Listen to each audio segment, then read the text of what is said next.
accrochez-vous. accroché, hein. Et il y a un terreau à la fin. Ah non, c'est pas tambour cette conf, battant. hein, c'est Non, pas c'est cette l'autre conf. conf. C'est l'autre conf aussi, ouais. On va y revenir. Donc, avant toute chose, messieurs, dames, merci Voilà. aux partenaires Ça fait 2 jours que vous les voyez, donc on va passer qui assez nous ont vite. permis de manger peu, de manière Voilà. frugale Voilà. cette semaine. Mais sympa. Mais sympa, avec une petite ambiance plutôt sympathique. Sympathique. Les équipes surtout, d'orateurs. Enfin, nous, On s'attendait à remercie des surtout les cannelés gens, et voilà. on dit Et ça, on dit voilà. rien Et pour on l'année a prochaine. eu, de la bouffe Lidl. Du coup, forum des partenaires. Comme vous pouvez le voir, en fait, et ça commence à from sur l'écran du fond, mais on s'en fiche. N'hésitez pas cet après-midi à aller faire un petit tour à l'espace Open, parce que c'est quand même sympa de voir des gens et de discuter de sujets ouverts, Voilà. problématiques que l'on peut voir dans les conférences. Comme Ça, ça, je pense que ça n'a rien à voir. Hein. je m'en fiche. D'accord, quand ok, même. tu fais Non, mais il faut faire tu la fais comme tu le publicité. sens. Je veux dire, enfin, ok. Donc, Alors, on aime beaucoup cette histoire de truc. parler du langage, on va vous laisser, comme c'est de rigueur, peut-être parler 2 minutes ensemble avec votre collège de gauche et de droite, vos amis proches. Ceux qui n'ont pas d'amis peuvent parler tout seuls. Il y a des piliers, des murs, des écrans, un téléphone peut-être. Ça, on n'a pas dit qu'on le Pour faisait à prendre la une fin. demi-seconde pour savoir pourquoi est-ce que vous viendriez aujourd'hui voir une conférence sur le langage et qu'est-ce que ça vous apporte. Voilà, comme j'ai présenté Parler tout à au l'heure, mur, peut-être que donc, vous êtes perdu, vous ne savez pas pourquoi vous êtes venu. Voilà. Et peut-être qu'un réconfort amical, proche Voilà. d'une personne peut vous C'est permettre toujours du temps où de- nous, on bosse pas. Voilà. Hein. Et ça nous permet de meubler pour savoir qu'est-ce qu'on va devoir dire au slide D'après. prochain. Donc voilà, vous avez une petite minute pour juste échanger avec votre pote de droite, peut-être futur match, peut-être belle relation professionnelle.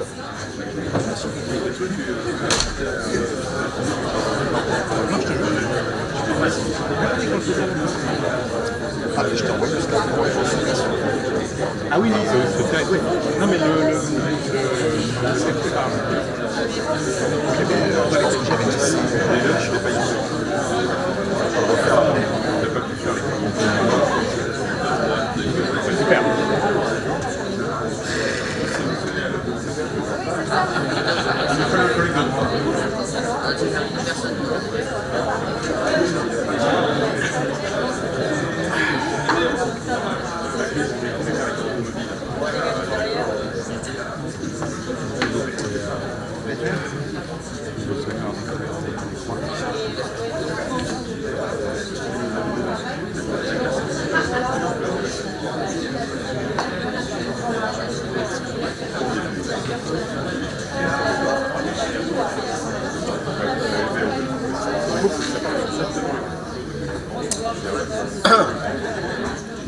Donc, messieurs, dames, désolé de mettre court à la discussion. On vous laissera reprendre l'élan dans un second temps.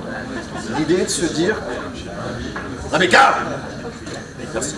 Avec beaucoup de bienveillance. Hein, tout Que si à un moment donné, on cherche à ouvrir le dialogue, il est facile de l'obtenir. absolument. Le sujet initial était de se dire finalement, et c'est un peu ce sur quoi on voulait partir, on s'est dit que le titre de la conférence était aussi con que la machine qui va te remplacer, était un petit peu violent. Le truc qui lâche. Donc on a gardé le même texte, mais on a changé le titre, histoire quand même qu'il soit un petit peu plus lisible. Ouais, ça fait pro. Hein. On a utilisé un dictionnaire et tout. Enfin. Ouais, c'est ça, compliqué. On s'est dit, les orgas vont pas comprendre. Donc vous avez 2 orateurs pour vous accompagner dans ce petit périple du jour, histoire d'avancer. Donc Fabrice Bloch, aka Carlos, à ses heures perdues. Carlos, voilà, chef du centre Agile de l'INSEE, président d'Agile France pour encore quelques mois. La place est à prendre. Oui. Bravo. Merci. Merci. Bravo. Et moi qui ai été pris sur mon plus beau jour, pour ceux qui ont reconnu ou qui ont la ref. Parce qu'il y a des gens qui ont la ref. Alors normalement, cette ref, les gens l'ont. Ouais, assez facilement. Sauf ceux qui ont 14 ans. Et demi. Tu vois, toi, tu vois pas. Okay. Voilà. Celle-là, c'est niveau 2. Ouais, c'est ça. Rocky Horror Picture Show pour ceux qui ont vu le film. Voilà. Je ne l'avais pas eu tout de suite, pour être tout à fait franc. Et puis à un moment donné, une remembrance passive en disant c'est vrai que je me suis senti un peu moche et vieillissant. Phrase centrale de ce, de ce texte, les limites de mon langage signifient les limites de mon propre monde. Donc c'est ce que nous allons développer au cours de cette petite heure. Ouais. On leur a pas dit que c'est 1 heure. Et demie. Au cours de ces 2 heures de plan de conférence, 35 heures, vous allez morfler les gars, c'est parti. Pour ce faire, nous avons un plan en 4 parties. Phénoménologique, d'abord, construction rélutive, fait par un certain F. Ouais. Un mot créalement de formalisation de la notation par un certain Y. Un dialogique et service de l'entreprise par un certain F. Et pour finir, l'effacement de l'homme, Paris n'est pas une fête pour l'IA. Une sorte de petite ouverture sur le monde actuel. Vous avez dit d'aller voir Thomas quand même, on ne vous a pas pris en traître. Hein. C'est ça. De la réalité, comme un objet, m'en sert. Mais oui, mais absolument, absolument. Merci beaucoup. Alors, l'idée, c'est de se dire qu'à la fin du 18e, jusqu'à la fin du 18e siècle, globalement, ce qui restait, la philosophie qui était un peu centrale dans le monde, mais non, je te jure, il me voit. La philosophie, je ne suis pas habitué à être dans une cage, qu'est-ce que tu veux. Donc la philosophie qui était un peu majeure dans ce temps-là, c'est la philosophie réaliste. Alors la philosophie réaliste, elle dit quoi? Elle dit qu'il y a une réalité objective, palpable, machin, tout ça, il y a des faits, c'est indépendant de nous. Et puis, du coup, nos perceptions nous aident, même si c'est imparfait, hein, le truc des sens, tout ça. Nos sens nous permettent d'avoir une connaissance du monde. Au tournant entre le 18e, surtout entre le 19e et le 20e, globalement, il y a un autre courant de pensée qui est apparu, qui est le courant constructiviste, qui dit que globalement, il n'y a pas de réalité objective, que globalement, la réalité se construit, on la construit à travers... Voilà, merci. Bon, voilà. C'est la première fois qu'on la joue, on n'a pas répété, et on ne la rejouera plus jamais. Donc vous y étiez, vous pourrez le lire. Donc il n'y a pas de réalité objective. Nous n'y accédons que grâce à nos représentations. Ça veut dire concrètement qu'il n'y a pas de vérité absolue. La vérité absolue n'existe pas. Et tous ceux qui essayent de vous vendre une réalité absolue, globalement, c'est des charlatans, en tout cas pour la pensée constructiviste. Alors en psychologie et en pédagogie, le premier qui a parlé de ça, c'est Jean Piaget, globalement, qui s'est dit que l'enfant n'enregistre pas passivement, globalement, ce qu'on lui raconte, ça va trop vite, là, pour le coup. Non, pas du tout. Non, pas du tout. Pas du tout. Mais l'enfant construit ses connaissances. Et quelqu'un qui s'appelle Vygotsky va rajouter que, justement, cette construction de connaissances, elle est fortement dépendante de la dimension sociale et culturelle, et qu'il n'y a pas de connaissances en soi, il n'y a que des connaissances dans un contexte. Et donc, du coup, on arrive à deux visions opposées de l'éducation. Une vision où l'enfant est un cerveau vide qu'il faut remplir. Non, tu vas trop vite pour le coup. Est un cerveau vide qu'il faut remplir. Donc ça, c'est la vision un peu réaliste. Et puis, donc ça, c'est ce qu'on retrouve un petit peu dans l'éducation, qui consisterait à nourrir les gens à base de connaissances en disant que il faut remplir un cerveau.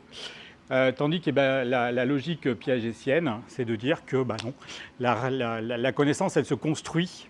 Et donc ça ne sert à rien d'apporter des flots de connaissances. Ce qu'il faut apporter, c'est la structuration entre ces différentes connaissances.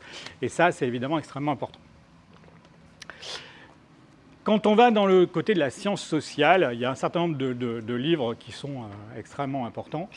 Notamment celui-là, que je vous partage là.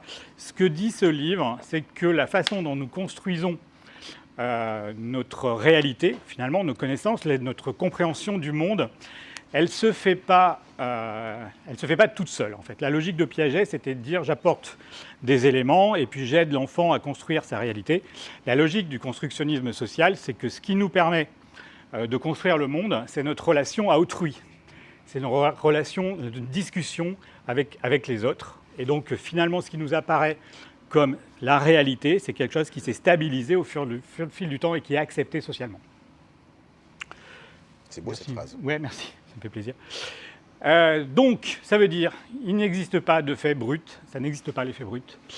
L'être humain, il est actif, il construit sa réalité, il interprète, il relie, il reconstruit. Tout est relatif dans un contexte bien donné. C'est évolutif. La réalité, elle n'est pas figée. Elle va évoluer en fonction de votre vision, de votre construction et de dialogue que vous allez pouvoir avoir avec les autres. Et puis, c'est l'interaction entre les humains qui vont vous permettre finalement de construire votre connaissance. Fait ça très bien. La connaissance, c'est donc une construction progressive, personnelle et sociale qui vise à rendre le monde intelligible et partageable. Et comme nous sommes des animaux hypersociaux, nous allons procéder en 3 étapes. Une première étape où nous allons externaliser, c'est-à-dire que globalement, vos pratiques, vous allez en faire une théorie. Cette théorie va devenir un objet. Putain, ça bouge là, t'as vu ?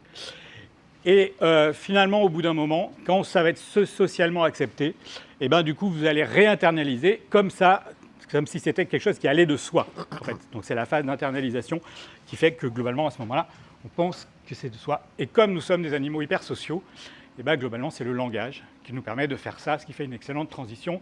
À toi, mon cher Yanis. Bravo déjà, mon cher Fabrice. Merci, ça me fait plaisir. On peut l'applaudir. Donc c'était la partie Vous n'êtes pas obligé de introduction réagir à toutes ces conneries. théorique. Non, mais c'était important de mettre un cadre. Donc voilà, pour ceux qui ont Il est là, le cadre. apprécié les hommes préhistoriques, c'est exactement maintenant qu'il faut voir cette transition. Donc l'idée qui va aller un petit peu dans la continuité de ce que dit Fabrice va s'intéresser à un côté plus organique de l'approche qui sera peut-être moins théorique sur certains aspects. Nous sommes issus d'un produit de l'évolution. Ok, donc là, on bascule dans les sciences cognitives. Grosso merdo, en fait, une sorte de période qui va s'étaler d'à peu près 500 millions d'années jusqu'à nos jours, à peu de choses près, dans lequel on s'aperçoit qu'on va sur une forme d'évolution qui va être la structuration physiologique de ce que nous allons avoir. L'évolution vers 120 millions d'années de la création d'un truc qui s'appelle l'oreille, que certains d'entre vous connaissent ou pas, je ne sais pas si vous l'utilisez au quotidien, certains plus ou moins que d'autres.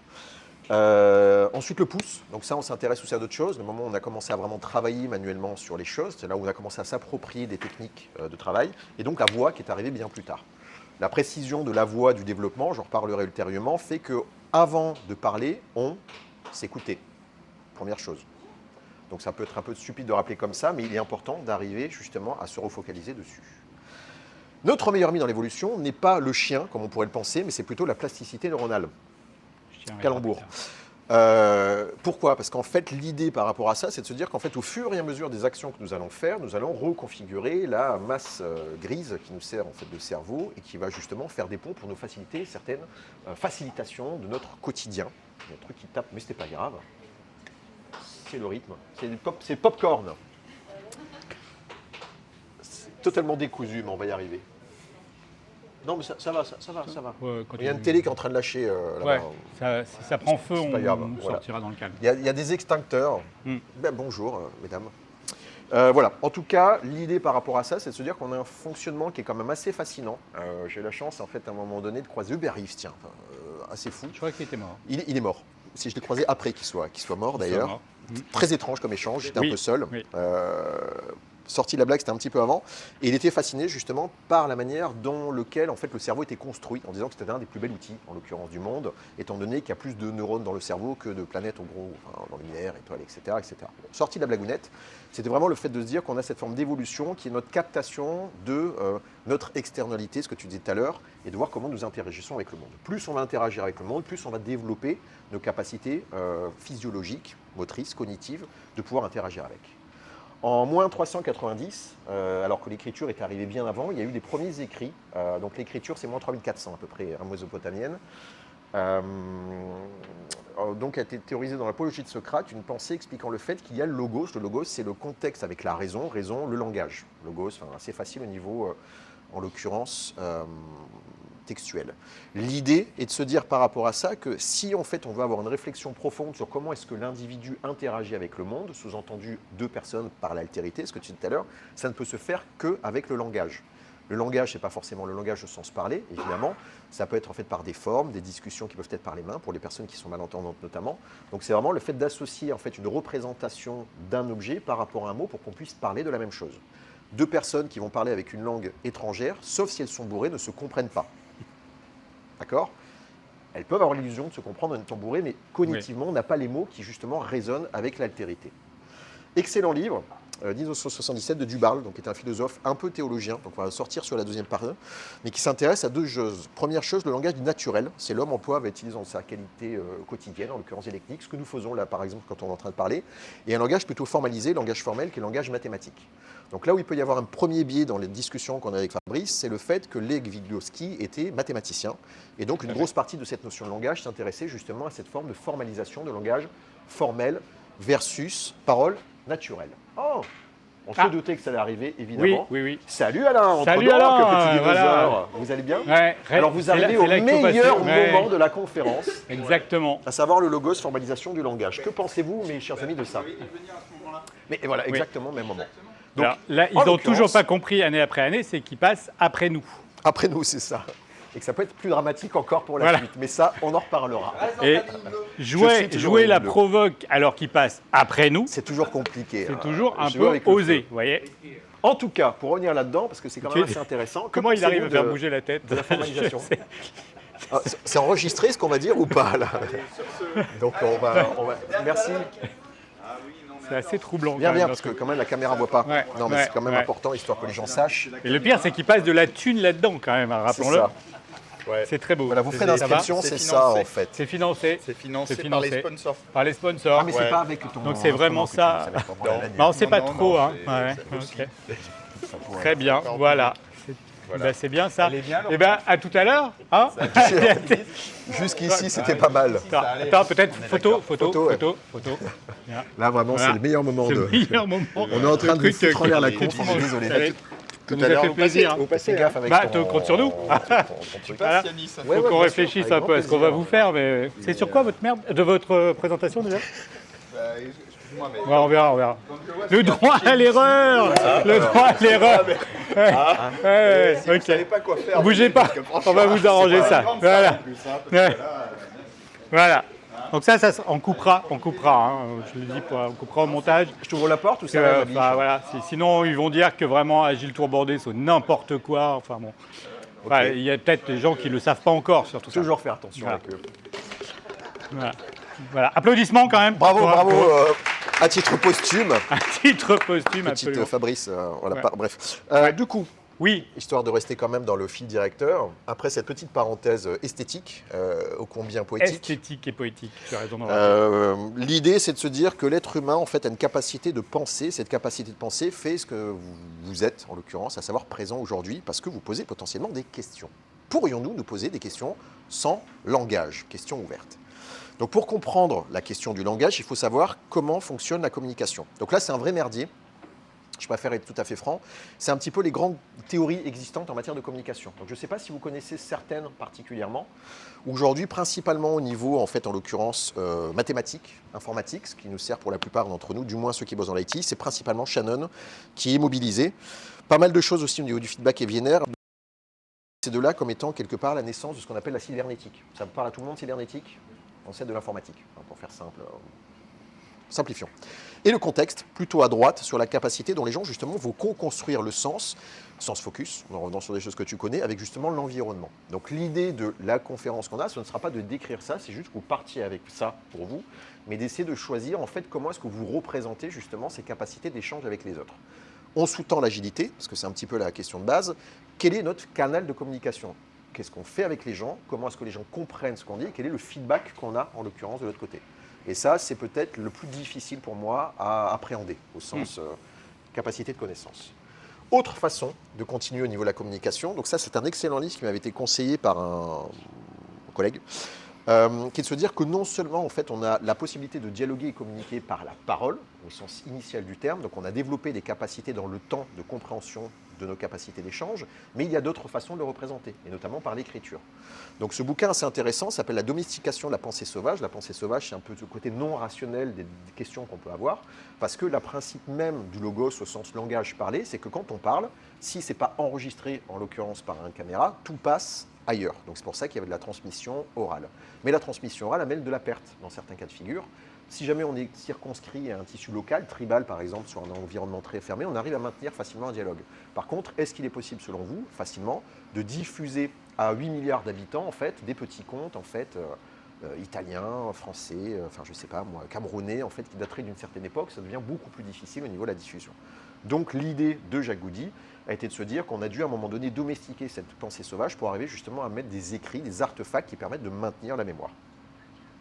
Donc pour illustrer tout ceci, parce que quand même, il ne faut pas déconner, on a pris un fils imaginaire qui s'appelle Jean-Pierre. Donc c'est mon fils. Non, c'est pas drôle. Excusez-moi, c'est voilà, pour être vexé. Et de voir ces phases de développement du nourrisson pour revenir justement sur le sujet cognitif qui nous intéresse aujourd'hui. Donc là, en fait, bon, on ne va pas passer toutes ces étapes qui sont chiantes, en l'occurrence, ça peut te servir pour toi. Mais l'idée est de se dire qu'à l'âge de 2 ans à peu près, l'enfant commence à avoir besoin d'avoir sa focalisation sur le monde et comment il doit justement se rapprocher du monde. Donc je ne sais pas si des personnes ici de la table ont des enfants actuellement. Un enfant à peu près de 2 ans, ça passe son temps à dire « c'est quoi ça ? C'est quoi ça ? C'est quoi ça ?» Et en fait, il se fait son vocabulaire pour pouvoir interagir avec nous plus tard. C'est vraiment un système d'apprentissage plastique de base. Et pourquoi le ce quoi ça arrive beaucoup plus tard que Louis, qui est déjà dans le ventre? Simplement parce qu'en fait, le cerveau repasse par les mêmes évolutions que l'évolution naturelle des espèces, à savoir un cartilage qui permet la fabrication des oreilles, etc. etc. C'est quand même bien fait, la nature. Hein. Oui. En substance, C'est un petit peu le système du fonctionnement nerveux. Il y a un stimuli extérieur qui va prendre des informations, qui va être traité au niveau du système central et qui va amener une réponse. Si par exemple je mets une grosse droite tout de suite à Fabrice, est-ce que des gens veulent ou pas, on vote à main levée ou ouais, il va réagir, il va dire Oui. aïe par exemple. Si je lui fais une caresse, il y a d'autres parties de son corps qui vont réagir. Donc l'idée par rapport à ça, pour être vraiment, excusez-moi, enfin, c'est... On avait dit qu'on se tenait jusqu'à la conclusion, tu te rappelles? Bref, l'idée par rapport à ça est de se dire qu'il y a vraiment cette forme de captation. Donc, deux Était longue. mécanismes. Si on est, alors même mécanisme pour plein de choses, mais il y a bien ce système de traitement et qui va en fait sur un système que certains connaissent, qui s'appelle la proprioception. On travaille beaucoup en fait sur l'aspect neuromoteur, qui est de se dire que pour faire travailler les gens, en fait sur l'aspect déjà physique, on va s'emparer de son corps, travailler sur justement la manière dont on va focaliser son attention, son positionnement. Okay, ça, c'est simplement des histoires d'exercices physiques. Là où ça devient intéressant, c'est que la proprioception permet aussi de s'emparer d'autres sujets qu'on va développer au niveau cognitif. Donc là, on arrive sur l'aspect justement oreille et travail, par exemple, de traités musicaux. On peut se dire que ça va un peu loin, mais dans la logique, l'ouïe, c'est le premier sens qu'on a. En fait, ça vous venez d'où ça vient, l'ouïr, l'ouïe, le sens historique, c'est les poissons, les branchies, en fait. D'accord ? Donc en fait, ils captaient la vibration. C'est pour ça qu'on a une sorte de zone au niveau du diaphragme qui permet de récupérer certains systèmes d'ondes qu'on a conservés en fait des poissons. L'idée de l'ouïe, c'est en fait de juste avoir une captation assez vague du sang qu'on a autour. Mais on ne se focalise pas sur ça, on ne comprend pas ce qui se passe. On sait juste qu'il y a une alerte. Typiquement, il y a un poisson qui voit en fait un autre gros poisson arriver, il va avoir peur. Si un gros prédateur passe en faisant un gros bruit, une souris va se barrer parce qu'elle sait qu'elle va se faire bouffer. C'est juste une alerte. Ce qui revient à l'aspect neurologique de juste avant. Je pense qu'il faut que tu bouges ton cul. Ouais, c'est bon. Quand on écoute, c'est une capacité d'avoir un petit peu plus de focus sur un sujet, typiquement une porte qui vient de s'ouvrir, des gens qui sont en train de rentrer, mais je ne sais pas trop ce qu'il y a. À partir de là, je vais plus précisément me fixer sur l'objectif. Et dans un contexte d'entente puis de compréhension, on va vraiment comprendre plus précisément ce qui se passe à la fin. Et tout ça permet quoi, en résumé, de construire une image mentale. On a un objet, on va mettre un nom sur un objet, on va savoir du son qu'on va entendre si jamais les choses fonctionnent. Même lui, il te le dit. Mais on est à la moitié, 30 sur 60, c'est bon, tout roule.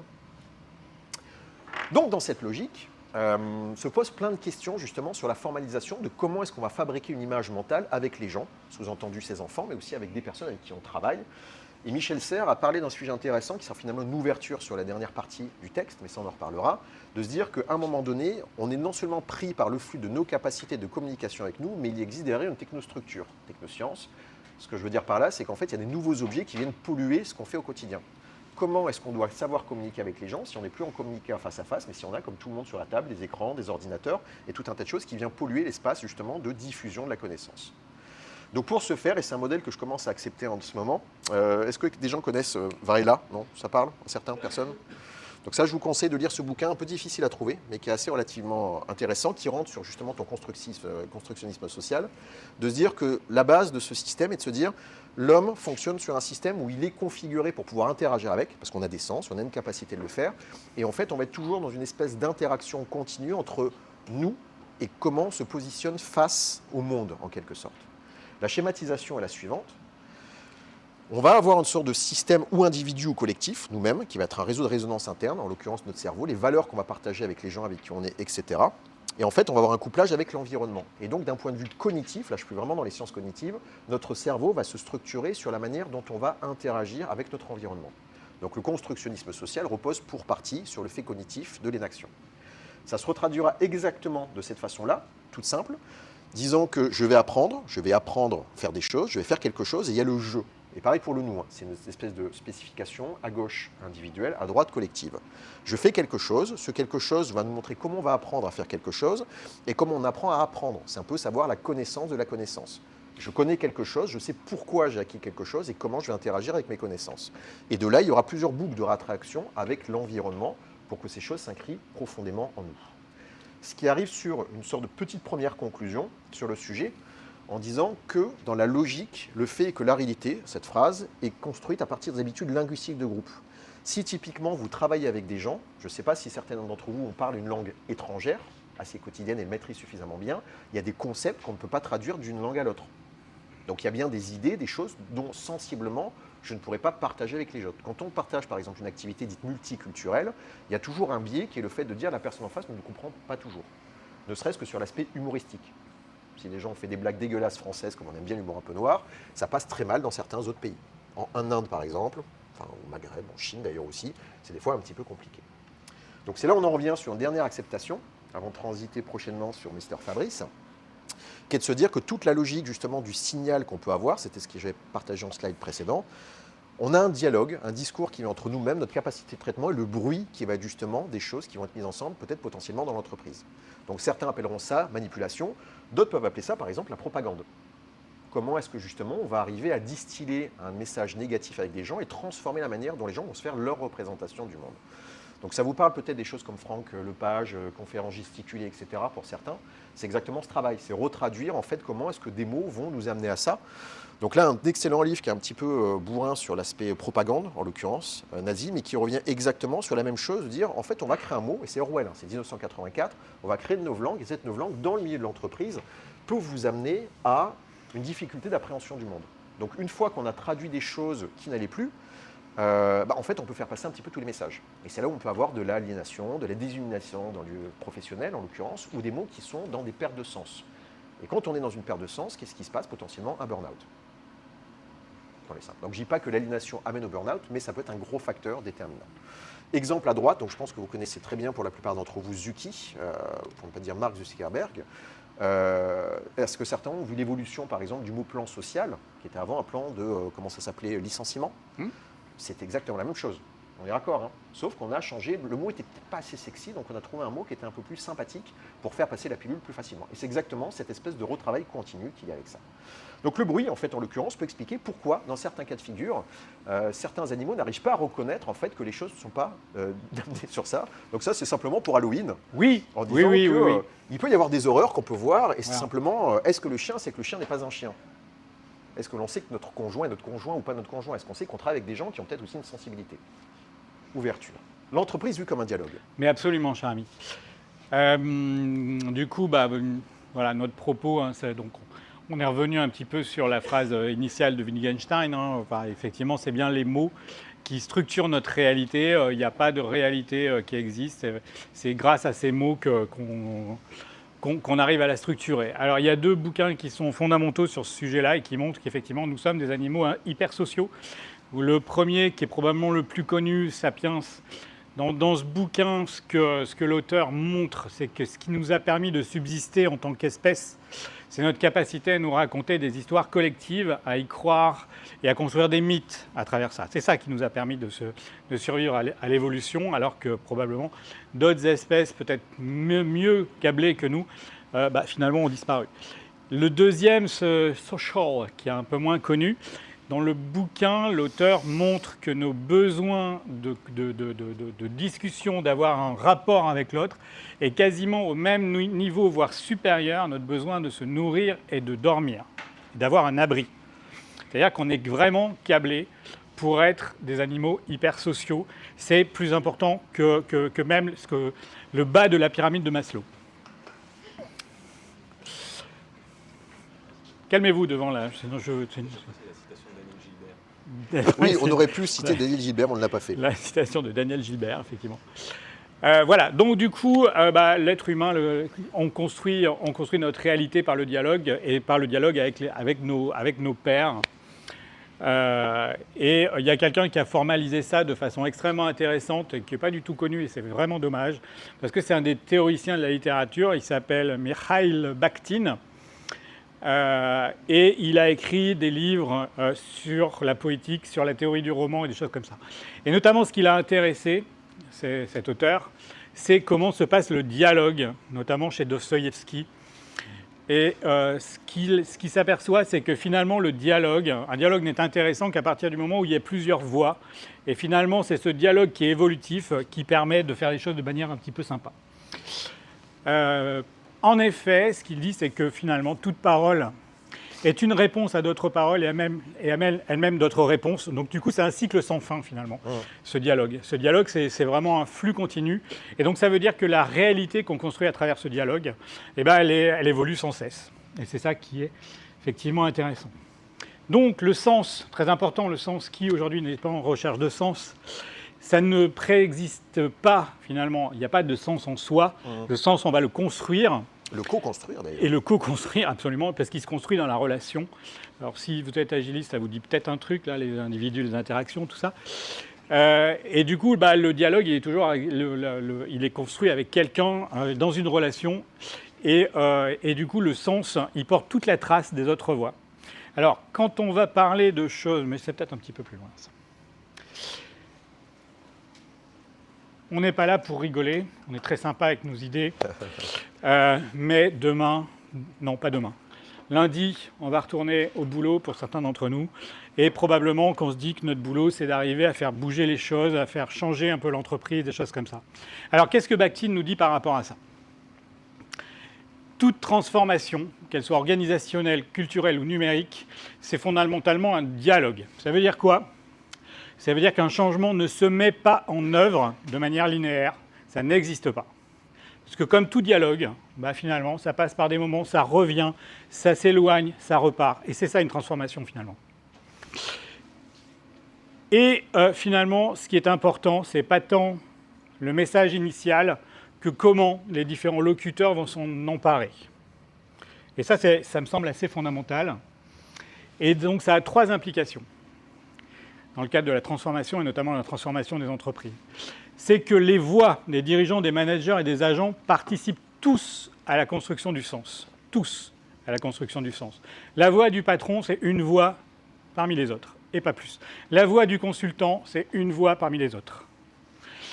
Et le discours que l'institution va essayer de porter pour ce changement, elle n'a de sens que si ça entre en résonance avec les discours, les dialogues, les récits que chacun se construit. Et ce qui est extrêmement intéressant, c'est que du coup, dans une vision un petit peu classique de la transformation des organisations, les tensions, les résistances, les détournements, c'est des anomalies, c'est des trucs qu'on doit éteindre. Il ne faut probablement pas en parler, il faut les cacher, parce que du coup, c'est de la déviance. Or, dans la logique dialogique bakhtinienne, au contraire, c'est extrêmement précieux, ces éléments-là, parce que c'est ça qui rend le dialogue vivant, en fait. Et qui permet justement une mise à plat. Absolument. Et donc, du coup, finalement, transformer une organisation, passer en mode produit, agile, DevOps, tout ce que vous voulez, finalement, c'est accompagner le passage d'un langage à un autre langage. Et c'est ça qui est extrêmement intéressant. Et c'est ça qui est souvent sous-estimé, où on essaye, alors soit on essaye d'imposer le changement, et forcément, ça ne marche pas, parce qu'on essaye d'imposer un nouveau langage, et soit on essaye d'imposer, soit on essaye de passer par les outils. Et ce n'est pas les outils, finalement, qui permettent de faire une transformation, mais c'est bien les idées, c'est bien les concepts, et ça, on peut les toucher que grâce au langage. On pourrait terminer d'ailleurs la conf dessus, en fait. Ouais, mais on a encore un peu de temps, tu peux y aller. Ouais. Mais en tout cas, revenons sur ta dernière observation. Tu sors du cadre. Oui, c'est volontaire pour te laisser dans la lumière. Ah voilà, c'est beau. Oui. C'est justement cette notion d'outillage, et justement c'est là où on va revenir sur cette notion d'effacement de l'homme. Plusieurs possibilités en fait de voir ça. Quand on parle typiquement d'organisation scientifique du travail ou tout un tas de choses, c'est le fait de se dire qu'à un moment donné, l'homme devient un pion parmi en fait un ensemble de tâches. Or, si on reste sur le présupposé qu'on a depuis tout à l'heure, les individus dialoguent ensemble, sont justement dans un système, je dirais, d'interaction. C'est ce qu'on veut chercher dans certains cas de figure. En revanche, je ne sais pas aujourd'hui qui bosse par exemple avec des outils comme Teams à longueur de temps, ou enfin en tout cas derrière un écran, fatalement, on est totalement, exactement, séparé de la capacité justement d'interaction. Et juste en exemple rapide, pour terminer là-dessus, j'ai assisté à de nombreuses scènes avec des gens qui voulaient se casser la tronche, s'en foutre sur etc., qui habitaient des fois à 2 bureaux, pensant que l'autre était à 600 km. Et juste le fait de se poser un café résout instantanément 90% des problèmes. Alors que pourtant, il y avait une tension des fois vraiment palpable. Et là où justement on arrive sur ce qui nous intéresse aujourd'hui, qui est un débat de fond, c'est de se dire en quoi est-ce qu'à un moment donné, l'homme s'efface au niveau justement des constructions qu'il met en place. Pour ce faire, un certain Bergson, en l'occurrence, que certains d'entre eux ont peut-être survolé, qualifie l'homme comme une personne qui va fabriquer des outils qui aident à fabriquer des outils. Donc une entreprise est un outil qui va elle-même fabriquer des forts, qui va fabriquer peut-être des produits techniques, on s'en fiche. Mais ces objets-là vont enrichir quelque part un flux continu de complexité, ce qui est un peu le sujet qu'on traite, en se disant, mais à un moment donné, à quel moment est-ce que justement l'homme retrouve sa place dans cette espèce d'effervescence organisationnelle ? Et là où ça devient très compliqué, c'est qu'en fait, les interactions, la communication, en fait, se retrouve de temps en temps totalement inexistante. Donc l'idée de ça, c'est de se dire que, mine de rien, depuis de nombreuses années, en l'occurrence au moins 3400 ans avant Jésus-Christ, on a non seulement la capacité de communiquer avec des personnes qui sont avec nous en direct, mais aussi d'avoir une énorme capacité de transfert d'informations et de connaissances. Pour autant, et là où ça pose problème, c'est qu'on s'aperçoit qu'il y a ce qu'on pourrait qualifier des fois des sortes de saturation cognitive, une incapacité à traiter l'ensemble des informations qui nous arrivent. Et ça, grosso modo, ça date des années 70. C'est-à-dire que les vieux et vieilles personnes qui étaient peut-être vos parents, grands-parents, voire certains qui étaient déjà là avant cette période, mais on ne visera personne, avaient peut-être cette capacité justement d'avoir en fait de temps en temps un accès aux journaux, etc. Je ne sais pas pour la plupart d'entre vous, mais moi je bouffe à peu près l'équivalent de 2 à 3 000 mails par jour en ce moment, parce que gros pic d'activité, et en fait je suis dans l'incapacité de le traiter, donc surcharge cognitive.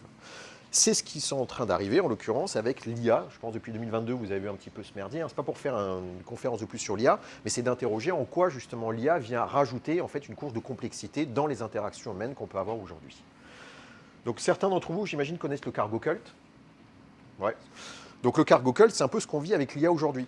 Tout le monde utilise des objets en disant robotique, blablabla, etc. Voilà ce qui se met en place, mais on oublie qu'il y a d'énormes facultés de traitement d'informations derrière. Merci Jean-Pierre.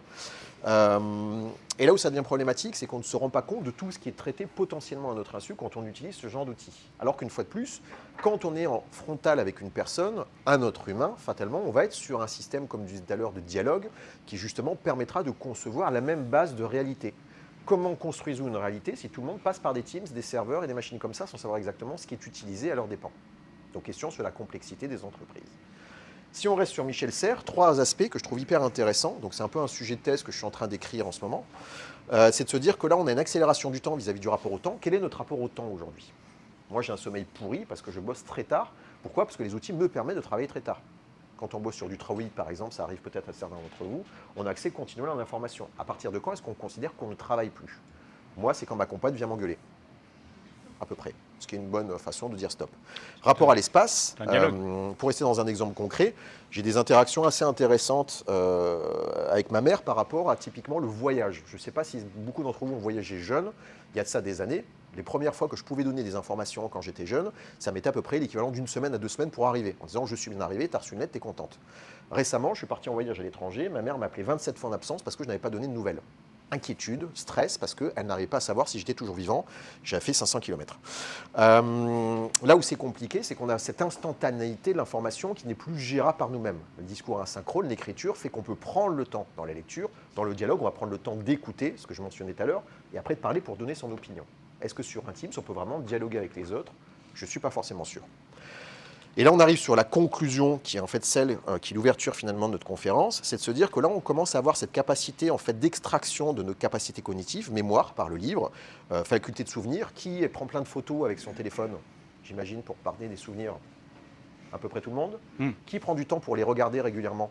Non. Question stupide. Hein. Donc ça fait partie justement du stockage qu'on délègue à la machine, ce qui était un débat que j'avais eu hier soir. Et qu'une fois que c'est délégué, en fait, on a la flemme d'y revenir, parce que notre cerveau n'est pas fait pour se mettre toujours en difficulté. Donc de fait, si on commence à déléguer tout, on va arriver dans ce genre de cas de figure stupide, qui est des gens qui n'ont pas le temps d'écrire des mails qui passent par de l'IA, et des personnes qui n'ont pas le temps de lire les mails, qui vont lire l'IA pour comprendre les idées bullet point. Voilà. Est-ce que ça, vous voyez quelque chose déjà apparaître dans votre environnement professionnel? Moi, c'est tous les jours que je vois ça aujourd'hui. Donc là, on n'est plus dans un dialogue avec les gens, on a un média intermédiaire qui coupe totalement les capacités de communication. Et pour ce faire, un super livre que je vous conseille de lire si vraiment vous avez du temps à perdre. Celui-là, c'est accessoire. Gunther Anders, vous connaissez ou pas ce petit charmant garçon? Non. Donc sa femme est plus connue que lui, c'est peut-être un des seuls exemples scientifiques avec Pierre et Marie Curie. D'ailleurs, on dit Pierre et Marie Curie, on devrait dire Marie Curie, parce que c'est elle qui bossait en fait. Gunther Anders, c'était le mari de Hannah Arendt.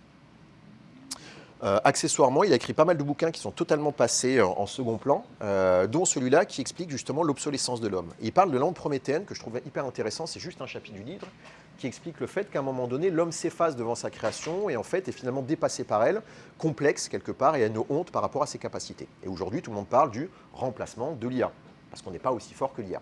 Est-ce que l'IA est aussi forte que nous pour gérer par exemple un enfant qui pleure? Réponse, non. Donc on est sur plein de sujets plus forts que ces intelligences artificielles. Et pour revenir sur notre petit bascule, donc c'est la phénoménologie de l'esprit, là on part sur du Hegel, histoire de rester sur des trucs un peu sympas, c'est de se dire qu'en fait notre rapport au monde, c'est aussi l'évolution de conscience qu'on a de notre rapport au monde. Plus on aura de la difficulté, plus on va remettre en question ce qu'on va vivre, et plus en fait on va avoir des capacités cognitives qui vont se développer. Si on délègue tout à l'IA, notamment dans un contexte professionnel, on va devenir des bons gros débiles. Je simplifie. Si on a une capacité justement de dialoguer, de discuter avec les gens, il se passe ça. On va mobiliser des capacités de notre cerveau. Je ne sais pas si ça vous arrive, par exemple, d'avoir des moments où vous avez des grosses pics d'activité professionnelle, vous avez l'impression d'avoir le cerveau vide, littéralement, en fait. C'est là où vous avez usé votre cerveau. Et le moment où ça ronfle, en fait, c'est qu'il ne s'est rien passé.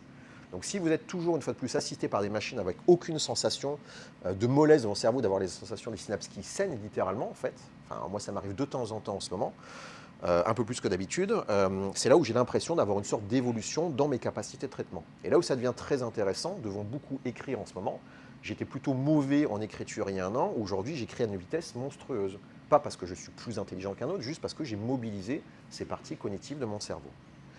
Donc si on reste sur l'humain, et c'est là où en fait on terminera sur cette partie, l'idée c'est qu'en fait on a bien cette forme d'interaction continue entre l'homme, l'individu, la société, sujet qu'avait pas mal utilisé Fabrice en fait dans son mémoire récent en coaching, et de se dire qu'on est dans un contexte où l'homme ne peut pas exister sans la société ne peut pas exister sans les hommes. Donc si on met ça au niveau du groupe, le groupe sans individu, sans interaction humaine, n'existe pas. Qu'est-ce qu'on fait pour favoriser les échanges, la discussion dans un groupe? Donc on appelle ça des workshops, des ateliers, blablabla. Mais est-ce que vraiment on est dans un système d'écoute, descendant-ascendant, ou en général, comme le mentionnait Fabrice, quelque chose de totalement descendant? Voilà, discussion ouverte, mais on est plutôt sur cette partie. Donc en guise de petite conclusion sur cette partie, quelle est la représentation qu'on a d'un mot, d'une phrase? D'accord? C'est ce que je disais tout à l'heure, cette espèce d'objet mental. Certains d'entre vous ont peut-être lu ce livre, Paraît une fête, d'Hemingway, qui est un super bouquin, hein, qui est peut-être le plus positif qu'on peut avoir sur l'esprit festif. Et je me suis amusé, comme tout un chacun, à tester le truc sur l'IA pour voir ce qu'il avait. Et j'avais espéré que l'IA ramène vers ça, pour avoir une image qui correspondrait au livre. Et donc, il m'a envoyé un très beau truc, des années à peu près, Monet, à l'époque Monet, truc comme ça, en fait, je pense, peut-être un petit peu avant. Mais en tout cas, ce côté un petit peu fleuri, sympathique, un peu vieille France. Hein. En tout cas, l'image qu'on a de la carte postale de Paris. Et quand j'ai dit, pourrais-tu m'envoyer quelque chose de plus actuel? Ça peut être la Tour Eiffel avec d'autres choses, c'est plutôt une soirée LGBTQ, etc. Donc je n'ai rien contre les soirées LGBTQ, ma meilleure amie est homosexuelle. En revanche, pour revenir sur les... Ça, on coupe au montage. C'est facile, non mais on peut la laisser. Ouais. Non mais en plus c'est vrai. Pour terminer, c'est ça, mais c'est ce qui est génial sur cette thématique-là, mais c'est le langage, mais une fois de plus, c'est pour ça que j'utilise cette blague-là, c'est sur la notion de mots, qu'est-ce qu'on veut dire par ces phrases-là en fait. Et c'est vraiment cette représentation d'une machine qui va vous donner un truc totalement statistique, absurde, qui n'aura pas forcément de lien avec ce qu'on avait nous comme représentation. Donc la chance qu'on peut avoir de temps en temps avec l'IA générative, c'est qu'elle va correspondre au moment où on va réceptionner quelque chose à ce qu'on attendait. Et pour autant, on va devoir faire des fois plusieurs prompts pour attendre la situation sur la fin. Donc en conclusion, pour cette partie, histoire qu'on soit dans le timing des 11h30 prévu initialement, on en revient sur le texte, qu'on pourra aussi ou pas couper au montage, c'est le fait de se dire que c'est vraiment par l'erreur, la confrontation, le dialogue, les bêtises qu'on va commettre, qu'on va potentiellement s'améliorer. Donc si demain on substitue toute une partie de nos activités à une entreprise où la communication n'existe pas, et comme je le vois aujourd'hui dans beaucoup de boîtes, cette volonté de tout remplacer par de l'IA parce que c'est plus simple, qu'est-ce qui restera quelque part de la position de l'homme dans des outils automatisés tels que sont développés actuellement? Je reviens sur cette image tout à l'heure du cerveau, enfin en activité, comment je pourrais dire, neuronale, portante, enfin voilà, avec une plasticité, des choses qui vont se développer, en fait, ou des fois s'enlever, si en fait on mobilise plus certaines parties du cerveau. Mais ce qui sera très important, c'est que plus on va justement appréhender, plus en fait l'homme en tant que nous-mêmes, allons, pour les hommes d'ici, améliorer notre capacité d'écriture. Si on n'écrit pas et qu'on substitue ça à une machine, ben, la machine fera tout au mieux un truc aussi nul, moyen ou médiocre que ce qu'on aurait fait si on écrivait mal. Petite ouverture, donc ça c'est rien à voir avec le cours, mais c'est là-dedans. Dès lors qu'on met toute une partie de ses capacités cognitives dans une IA, qu'on travaille sur une sorte d'intelligence collective, en l'occurrence, à quel moment est-ce qu'on aura besoin de vous, vu qu'on aura substitué une partie de vos compétences dans une machine? Conclusion. On se la fait ensemble? Vas-y, lâche-toi. Non, celle-là. Celle-là, moi, ok. Donc là, une phrase de Deming. Alors Deming, vous connaissez, c'est un monsieur qui aimait beaucoup jouer avec les roues, là, notamment PDCA, amélioration continue, etc. Mais il a fait plein d'autres choses, hein, on ne faut pas le réduire à ça. Il a précisé qu'à un moment donné, un mauvais système rendra une bonne personne à tous les coups. C'est-à-dire vouloir se battre contre un système qui ne vous écoute pas, en fait, c'est la meilleure façon de fabriquer un bon burn-out, en l'occurrence. Donc une bonne façon de réduire cette capacité que vous avez de vous mettre en difficulté, c'est d'être dans une entreprise, dans un environnement qui va justement vous écouter et vous permettre, le cas échéant, de pouvoir justement structurer un ensemble. Quand on parlait tout à l'heure, notamment Fabrice, de co-construction, ça se construit à plusieurs. un débat essentiellement descendant n'amène pas la capacité de s'exprimer et donc de pouvoir, une fois de plus, susciter nos capacités dites cognitives. Quelles compétences conservons-nous? Slide suivant, avant d'aller sur mon cher Fabrice, c'est de se dire aujourd'hui, définir justement quelle est notre place en tant qu'humain dans une organisation, qu'homme, que femme, en fait, dans un espace de travail commun. Ça devient difficile, en l'occurrence, de savoir comment se positionner et comment apporter des choses. Là où, une fois de plus, si on se réduit à être des seules personnes qui valident des CAPTCHA, ça c'est l'histoire de certains amis qui bossent dans des, par exemple, activités de test, QA de base, où en fait le seul truc qu'ils reçoivent, c'est une sorte de validation, de vérification de ce qu'a fait une machine et valider oui, non, oui, non, oui, non à la fin. Et quand je pose ces questions à ces personnes-là, ils me disent en général, le boulot est plutôt aliénant, je me fais chier, mais je suis bien payé. Donc, est-ce qu'on peut supporter, à un moment donné, ce genre de cadre? Donc, comment retrouver une part d'intelligence dans nos interactions? D'autant qu'il y a quelqu'un qui est un peu connu en agilité qui s'appelle Alistair Cockburn. Alistair dit que, globalement, la qualité intrinsèque du produit, de ce que nous produisons, ouais, tu fais super bien. Je vais t'engager comme... C'était 5 minutes pour ceux qui sont à distance. Donc la qualité intrinsèque d'un produit, elle se mesure à la qualité des interactions de ceux qui l'ont construit. C'était son sujet de thèse à lui. Et donc ça veut dire que s'il n'y a pas d'interaction, s'il n'y a pas de qualité d'interaction au sein de l'équipe qui construit quelque chose, bah, globalement ils vont produire de la merde et autant utiliser une IA. Ça va plus vite et ça coûte moins cher.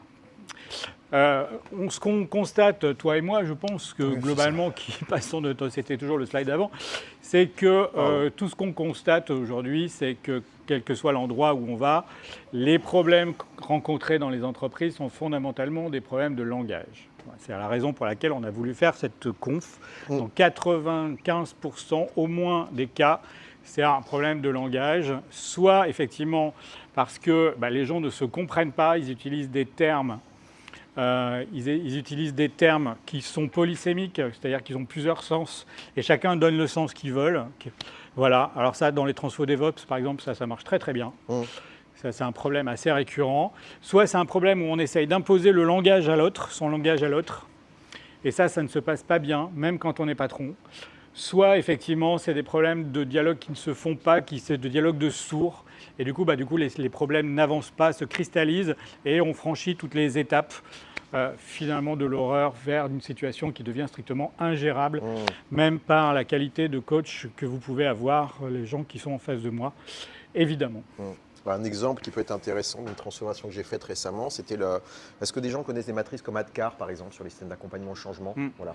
Il y a parmi tout ça, en fait, un truc qui est la connaissance. C'est une connaissance de quoi parlons-nous, en fait, simplement. Si à un moment donné, on arrive à actualiser le discours de ce que je perçois versus ce que je donne comme information, si les gens utilisent le même système pour qualifier les mêmes mots, tu vas avoir tel avantage parce que blablabla, c'est totalement entendable. La personne ne va pas dire « Ah ben non, si je gagne du temps, si je fais un meilleur travail, pas de souci ».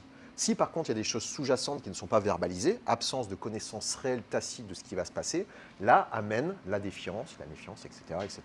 Donc une fois de plus, pour en venir là-dedans, ce qui est un peu un constat, bon après c'est pas un fait scientifique, c'est des questions qu'on se pose actuellement, c'est de se dire est-ce que justement on ne peut pas trouver des clés dans la mécompréhension que les gens ont au sein de leur même communication ou dans les objectifs par exemple visés par une entreprise. Il y a une question que j'amène beaucoup en fait en accompagnement au changement, ouais ça va large. C'est le fait de se dire, il m'a coupé avec ces 2 minutes là. Merci. Voilà, c'est le fait de se dire. Non, le fait de se dire, c'est important. Oui, quelle est la vision partagée au sein d'une entreprise? Et ça, c'est vraiment souvent une question que je pose, enfin peut-être que certains d'entre vous font, en disant, est-ce que vous savez où l'entreprise va? C'est quoi la vision sur 1 an, 2 ans, 3 ans en fait? Et la plupart des salariés me disent en général, enfin c'est super, j'en sais absolument rien. Moi, on me demande juste de faire ça.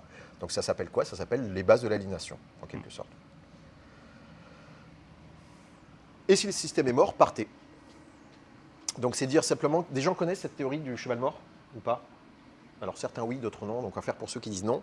C'est le fait de qualifier qu'à un moment donné, on va être sur un cheval, ce qui peut être une organisation, une entreprise, une relation amicale peut-être. Vous êtes arrivé au bout de course par rapport à des choses, du couple aussi, ça marche très bien.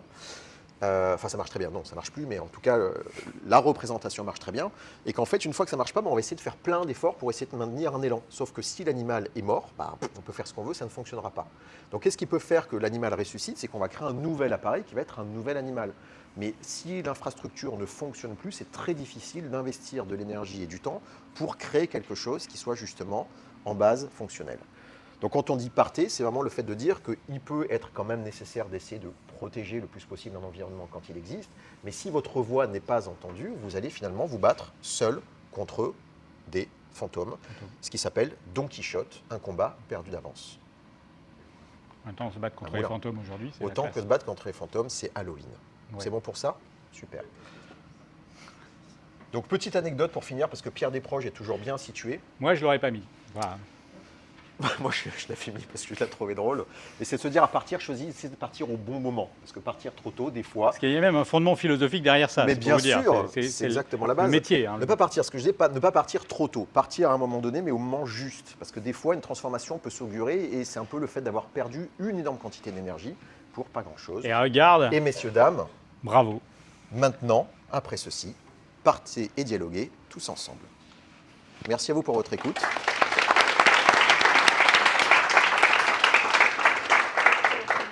Mais évidemment, Ensemble ensemble, et avec beaucoup de bienveillance, bien sûr, parce qu'il n'y a eu que des textes bienveillants tout le long tout le long. du discours.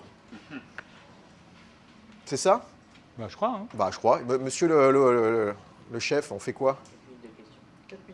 4 4 minutes de questions, il a dit. 4 questions. 4 questions. Non, il a dit. 4 il a fait questions quatre, d'une c'est minute. quatre questions. 4 questions. Qui veut une question? J'ai une interrogation là-dessus. Hop, micro. Ah, bah, hop. Voilà. Il faut bouger le micro. Vous allez faire, c'est vous partagez le micro pour la réponse. Non. Ok. T'as pas dit s'il te plaît. Donc Vas-y, s'il te plaît. j'ai une interrogation Il vient te répondre. entre l'imprimerie et le numérique. c'est pour toi. Non, c'est pour moi. C'est moi. Je me demande s'il ne serait pas intéressant d'aller regarder comment se passe notre rapport à cette connaissance, justement. Et si on regarde comment ça évolue au 19e siècle, ou si on regarde les États-Unis, où on a plein de gens qui arrivent de plein de pays qui n'ont pas beaucoup de connaissances et qui finalement s'entraident pour s'éduquer. Donc on a bien cette idée d'ensemble, on a bien cette idée de dialogue, on a la création de bibliothèques partagées, on a des conférenciers qui viennent faire des discours, des gens qui investissent énormément du peu de temps libre qu'ils avaient pour s'éduquer et s'entre-éduquer. Donc on a toute cette évolution. Donc en effet, l'écrier, donc l'imprimerie joue évidemment un rôle essentiel. Bien sûr. Et après, il se passe quelque chose, et je pense entre l'imprimerie et le numérique, il y a cette évolution rapide de la naissance de l'instantanéité avec le télégraphe. Et je pense qu'à partir de ce moment-là, on change complètement notre rapport à l'écrit et à l'information et à où se situent les choses. Et je pense qu'il y a toute cette évolution qui vient, et je pense que ce serait intéressant de regarder comment ça évolue et comment nous, on peut se ressaisir de ça pour reprendre une temporalité différente. Alors, c'est pas possible. Enfin, c'est pas possible. Parce qu'il y a encore 3 questions derrière. Oui, il faut aller vite. C'est qu'en gros, il y a plein de... Alors ça, si tu en peux reparler un peu a posteriori, j'ai plein de documentation que je peux même partager à tout le monde, hein, parce qu'il y a des écrits qui sont en cours là-dessus. La problématique qu'il y a, c'est que il y a 2 aspects. Il y a l'accélération, philosophe Hartmut Rosa qui parle de ça, une accélération des informations qui sont communiquées. Et en fait, on arrive à un moment donné où il y a un flux de saturation cognitive, on ne peut plus arriver. Donc toute la difficulté, c'est la notion de temporalité. C'est quel temps j'ai à donner pour accéder à ces nouvelles connaissances. Voilà la masse que j'ai et comment je vais choisir. Et c'est là où ça devient maintenant quasiment impossible au niveau d'Internet. Je ne sais plus le dernier truc que j'ai vu, mais je crois l'équivalent de quelque chose comme 20 heures de vidéos qui sont partagées par minute sur YouTube. Comment est-ce que tu sais quelle est la bonne vidéo à aller voir et comment tu vas arriver à avoir accès à tes informations. Donc en fait, il n'y a plus un problème d'accès à la connaissance. L'accès à la connaissance, il est infini aujourd'hui, mais c'est comment est-ce que tu vas justement structurer une démarche pour avoir accès à une juste connexion à cette connaissance. Et c'est là où l'enseignement, je termine là-dessus parce qu'il reste 2 questions, on en a perdu une sur le chemin, c'est le fait de dire que la connaissance n'est plus un problème, mais c'est comment est-ce qu'on accélère cette capacité justement de traitement qu'on a. On ne peut pas aller plus vite que notre capacité d'ingestion en fait, tu vois. Et là en fait, tous les textes qui existent en fait en sociologie, notamment de l'apprentissage ou en philosophie des sciences, c'est comment justement guider, pour terminer, les gens vers la bonne pratique, et c'est souvent un professeur, un enseignant qui va donner cette orientation-là. Yes, désolé. Moi, j'ai une autre question. À un moment, tu parlais du savoir qui n'est pas neutre. Enfin, je ne sais pas lequel des deux. Bah, un peu les deux. Surtout lui. Ok. Et c'est quelque chose que j'ai creusé un peu à différents endroits. Il y a une citation que je n'ai pas telle quelle, mais qui est grosso modo avec le savoir du maître vient le pouvoir du maître. Et du coup, le contexte, c'était « m'apprends pas à lire, je suis très bien à... » Oui, bien sûr. voilà, avec une culture différente. Et en économie, dans le rapport à la dette, le fait que quand elle est écrite, elle reste, Oui. là où sinon on peut l'oublier et du coup plus facilement pardonner. Bref, la valeur du non-savoir et du coup de la non-circulation des connaissances, c'est un endroit où j'aimerais bien avoir un peu votre regard. Alors, Je sais pas. regarde, ça c'est deux questions qui sont, je pense, complémentaires. Ouais. Mais c'est qu'il y a une massification au niveau de l'apprentissage et, comme tu dis, une capacité maintenant de guide. Enfin, en l'occurrence, comme tu dis, aujourd'hui, le professeur n'est plus compétent, je pense, pour guider réellement les gens. Typiquement, c'est les questions de Michel Serres. Après, on reviendra dessus si tu veux derrière. Mais en fait, dans son bouquin Un petit poussette, il dit en quoi est-ce que les parents sont devenus des gens qui sont en capacité de te guider dans la société d'aujourd'hui. Enfin, face au numérique, qui comprend aujourd'hui vraiment comment fonctionne le numérique, a fortiori l'IA qui arrive, ça devient hyper compliqué d'arriver à ce genre de choses. Sauf que j'enseigne depuis peu de temps maintenant, mais les formateurs, les enseignants, il y a énormément de questions sur les littératures, par exemple autour de l'IA, si juste on se met sur ce sujet, dans l'éducation nationale, mais il n'y a pas de réponse. Parce que les gens eux-mêmes ne sont pas formés en fait. Donc il y a un grand vide, et après, suivant on en parle après.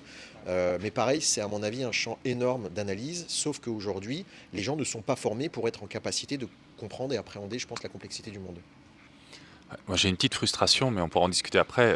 Il y a une Bah, forfaiture de votre part au départ quand vous ouvrez sur un slide où vous parlez de sémiotique. Et c'est vrai que bon, c'est un biais par rapport au discours qui consiste à parler de l'aliénation de l'humain par rapport à l'IA. Oui. Mais en réalité, il y a quand même toute une part de la connaissance. Enfin, on parle de savoir, la connaissance et le savoir, c'est pas tout à fait pareil. Il y a quand même toute une part de la connaissance qui n'est pas réductible à des mots. Enfin, à partir du moment où ce qu'on doit transmettre, c'est lié au vécu, à l'expérience, etc. Oui, bien sûr. Donc c'est sûr qu'il y a on touche à un moment donné à tout un corpus de connaissances qui n'est finalement pas transmissible par le langage, mais qui nécessite d'autres formes de communication, notamment les symboles.